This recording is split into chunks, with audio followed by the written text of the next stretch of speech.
Nvidia stock is down over 11% today, and that's not the only one down. We have companies like Broadcom down over 12%, Microsoft down over almost 6%, Alphabet down over 3.4%. And the main reason is there's this whole fear about the DeepSeek AI and how cheap it is to kind of do AI training.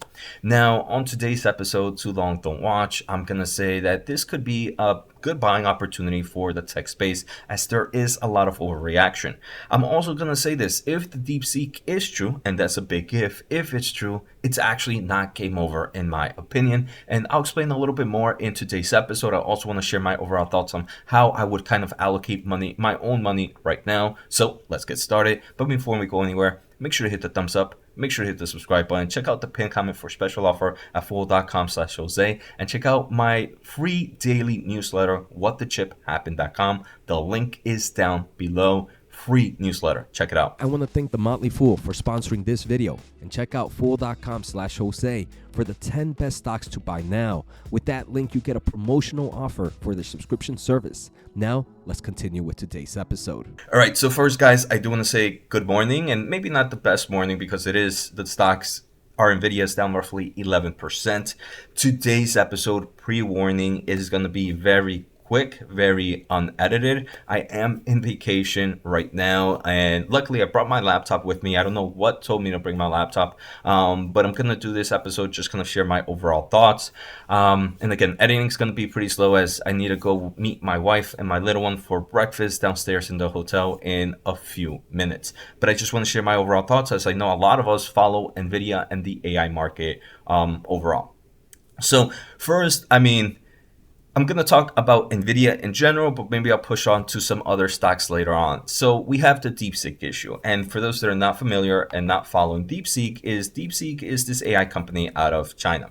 And this AI company out of China, what ended up happening is they have shown open source that they've trained AI models. The most important thing is that they trained AI models with cheaper solutions than any big tech player, right? I believe it's about 5 million versus the billions and billions and billions of dollars that all these other players have done. Now, there's a lot of reasons to think that this is not true. And we have a lot of discussions from multiple CEOs that this is not true.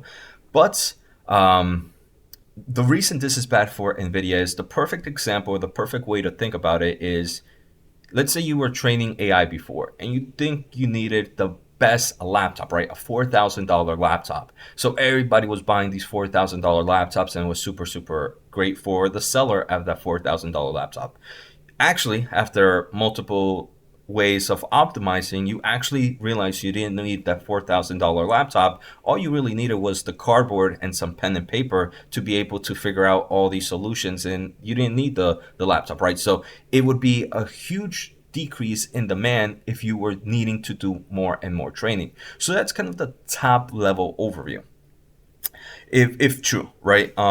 And it would kind of reduce the demand for AI chips in forms of training. Now, I'm going to talk about it in a bit, how maybe this might not be necessarily as bad because it could also be really good for things like inference, which is something that can kind of grow dramatically with things like this. But that's the main reason we have companies like Nvidia down 11%, Broadcom down roughly 13%, because we know that big tech player decided to build their own AI chips for training and for other types of AI solutions. So if they don't need that, you're going to see that the most. Then you have obviously the rough tech space like Microsoft down 6%. As hey, look, you were over investing. One of the big growth opportunities for you was the AI space, very similar to kind of Google and Meta, right? So that's why we have these stocks down.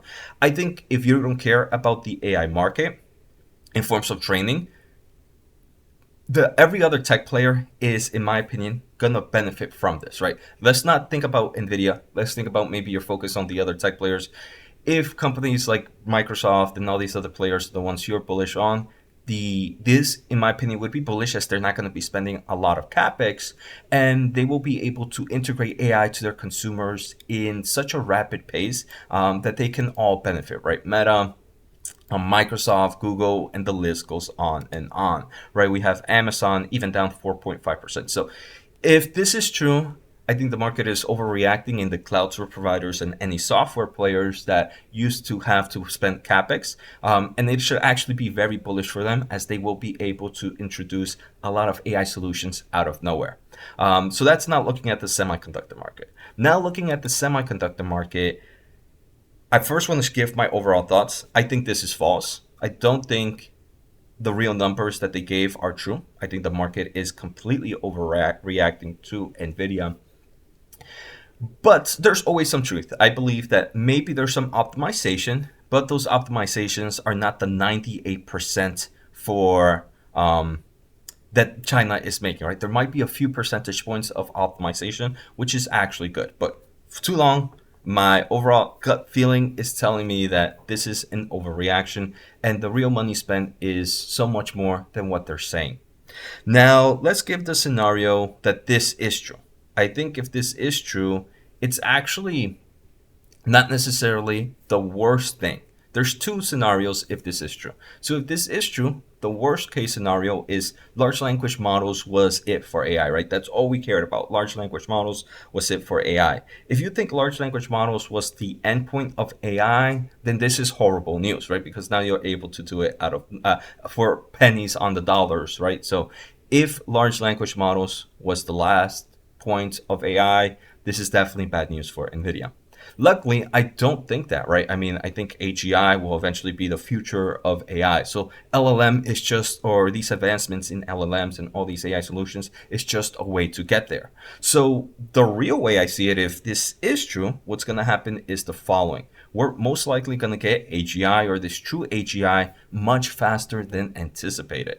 And if that is true, then we're going to get massive, massive AI solutions all over the world. The way of robotics, humanoids are actually going to be super a thing much faster than anticipated. So if this is true, the adoption of AI is going to come at faster levels. And overall, that's going to be bullish because maybe the training is not going to be intense. And I'm actually going to look for Satya, and Microsoft's CEO. Because he actually mentioned something today. He actually says Jevons paradox strikes again. AI gets more efficient and accessible. We will use it. We will use skyrocket, turning it into a commodity we just can't get enough of. So pretty much what I'm saying here, right? If these efficiencies in AI are true, LLM was just the tip of the iceberg.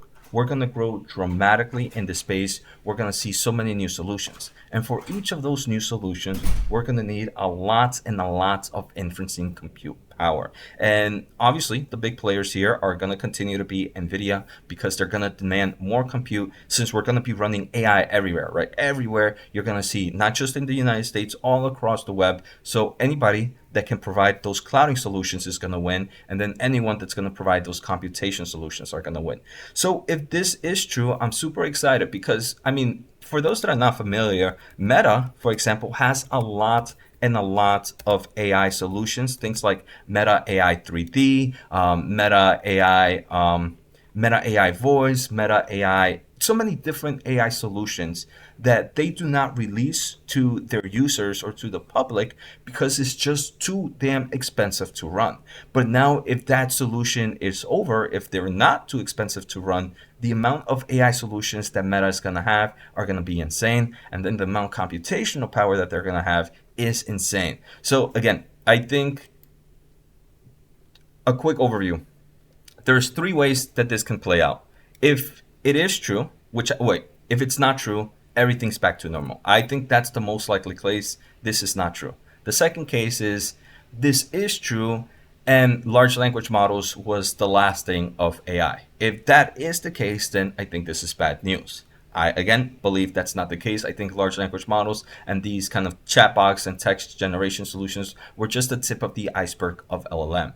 If it is true, then we're going to see a huge growth in AI solutions and consumer base. We're going to see AI everywhere because it's so much cheaper to use. All these software, all these tech companies that weren't training their own AI because they couldn't are now going to have a reason to either train it or integrate some of the top AI solutions into their platforms, which is going to increase the demand of cloud solutions, which in theory is going to increase the demand of computational power, which in them is going to increase the demand for AI chips.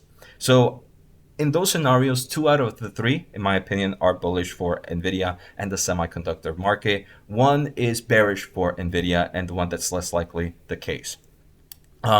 So in forms of buying opportunities, I think right now 125s, in my opinion, is cheap for Nvidia. I think if one is looking for the safer plays, the safer plays are always going to be the cloud providers here, as they are going to be the guaranteed winners. I think if you were looking to get an entry point into Amazon, Microsoft, Meta, Google, this sell-off could be a nice buying opportunities for those plays. The other ones, maybe, I wonder how Tesla is doing on this. Just curious.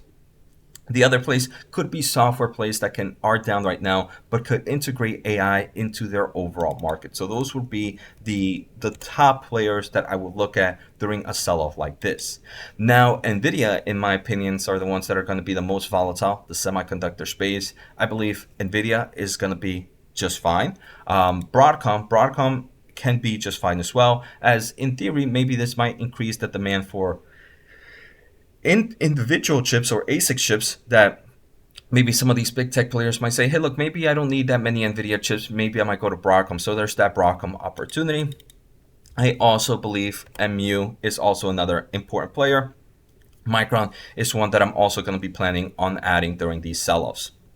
So just again, my quick overall thoughts. I just wanted to share my thoughts. And again, this video is going to be so completely unedited as I need to go have breakfast with my family. But I just want to share my thoughts of why I'm not worried. The stock market is going to suck for the next few days. Luckily, we do have earnings coming up. We're most likely going to get more thoughts about this in Meta's earnings, in Microsoft earnings, and in Tesla's earnings. Hopefully, analysts ask the right questions of, hey, look, what's going on here and what does this mean for your capex, right? If those capex continue to be at strong levels, then this is a nothing burger. Obviously, if capex slows down, this could be a scenario. And maybe more volatility lies ahead. But for me, I'm going to guess, and I'm not going to be right. I don't know if I'm right or wrong. This is not a guaranteed, but I believe this is that buying opportunity that the patient investors needed for Nvidia and all these other semiconductor stocks. So Nvidia is on top of my list at 125. I wouldn't deploy all my money at 125. I would buy some at 125. If we go to 115, buy more. Anything below 115, I might even be doing leap calls. So take care, have a good day, and see you all next time.